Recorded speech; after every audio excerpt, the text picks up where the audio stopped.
Bismillah ar-Rahman ar-Rahim, alhamdulillah, wa salatu wa salam ala rasulillah, ma ba'd, mes chers frères, mes chères sœurs, salam alaikum wa rahmatullahi ta'ala wa barakatuh.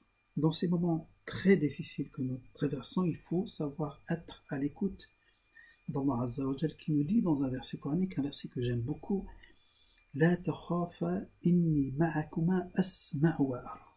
Ne craignez rien, je suis avec vous, j'entends et je vois. Dans ces moments de confinement forcé, il faut donc savoir revenir à Allah Azza wa Jal, et ça se traduit par trois actions. Trois actions, la première, c'est placer sa confiance en Dieu. Et placer sa confiance en Dieu, c'est s'abandonner, se remettre totalement en confiance à lui, Allah Azza wa Jal. Deux, en tant que croyant, en tant que musulman, il ne faut jamais désespérer de la miséricorde d'Allah Azza wa Jal, parce qu'il nous dit dans un verset coranique justement, Innahu huwa al-ghafurur rahim. Il est certes le tout pardonnant, le tout miséricordieux. Et troisième action, les musulmans ne parlent pas beaucoup de cela, c'est avoir une bonne opinion d'Allah Azza wa Jal, quoi que vous ayez fait dans le passé, quoi que vous ayez fait aujourd'hui. C'est le husnu billah. Tout husnu dhanni billah, c'est toujours avoir une bonne opinion d'Allah Azza wa Jal. Mes chers frères, mes chères sœurs, ces trois actions que l'on résume essentiellement par la confiance en Dieu, il y a des signes au quotidien qui montrent que nous plaçons notre confiance en Dieu. Il y a des signes au quotidien qui montrent que nous nous remettons totalement en confiance à lui. Je vais en citer trois essentiellement. La première, c'est la lecture méditée du Coran. Et je dis bien la lecture méditée du Coran. Le Coran pour nous, c'est la parole d'Allah Azza wa Jal révélée au prophète par l'intermédiaire de l'ange Gabriel. Et le Coran pour nous, c'est la parole de Dieu. Et puisque c'est la parole de Dieu, c'est une paix. Elle procure la paix du cœur, la paix indépendante des circonstances. Allah Azza wa Jal nous dit dans le Coran, Ala bi dhikrillahi tatma'innul qulub, n'est-ce pas au souvenir de Dieu que s'apaisent les cœurs. Donc mes chers frères, mes chères sœurs, essayez de profiter de ces moments de confinement pour renouer avec la parole de Dieu, avec le Coran. Vous pouvez lire le Coran en arabe, vous pouvez le lire en français si vous ne connaissez pas l'arabe. Et si vous ne pouvez le faire ni en arabe ni en français, essayez de l'écouter.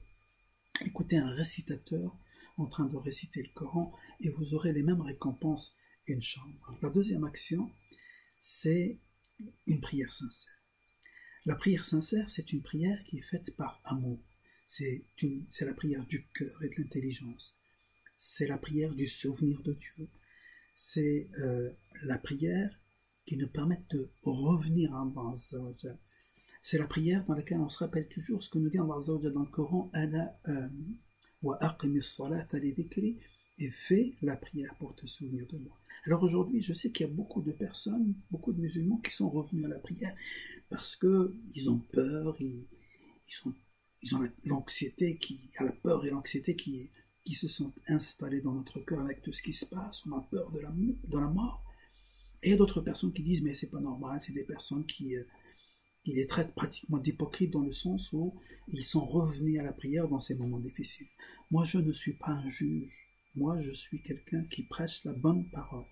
Et la bonne parole, c'est rappeler ce que nous dit le prophète sallallahu alayhi wa sallam. Et ce que nous dit le prophète sallallahu alayhi wa sallam, c'est le hadith que je vous ai cité hier, dans lequel le prophète sallallahu alayhi wa sallam nous dit, Allah Azza wa Jal, il dit, c'est Allah Azza wa Jal qui parle, وَمَنْ آتَانِ يَمْشِي آتَيْتُهُ هَرْوَلَهُ. Celui parmi mes serviteurs qui revient à moi, ou qui vient à moi en marchant, je viendrai à lui en courant. C'est Allah Azza wa Jal qui parle, celui qui vient à moi en marchant, je vais à lui en courant.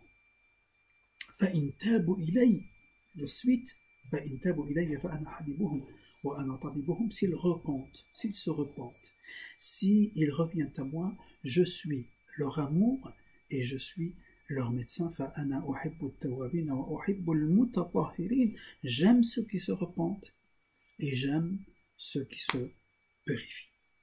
Une prière sincère, une prière de l'amour, une prière qui te permet de vivre dans le souvenir de Dieu. Troisième action, et c'est très important, quelque chose que vous pouvez faire très très facilement, c'est le dhikr.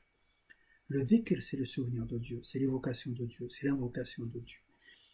Le prophète sallallahu alayhi wa sallam nous dit dans un hadith, chaque être vivant a besoin de quelque chose pour se développer, pour se nourrir. Et ce qui fait vivre les cœurs, c'est le souvenir de Dieu. Il dit, rien ne pourrait vous épargner le châtiment de l'enfer le jour du jugement dernier, comme le ferait le dhikr, le souvenir de Dieu. Attendrissez, humectez vos langues par le souvenir de Dieu.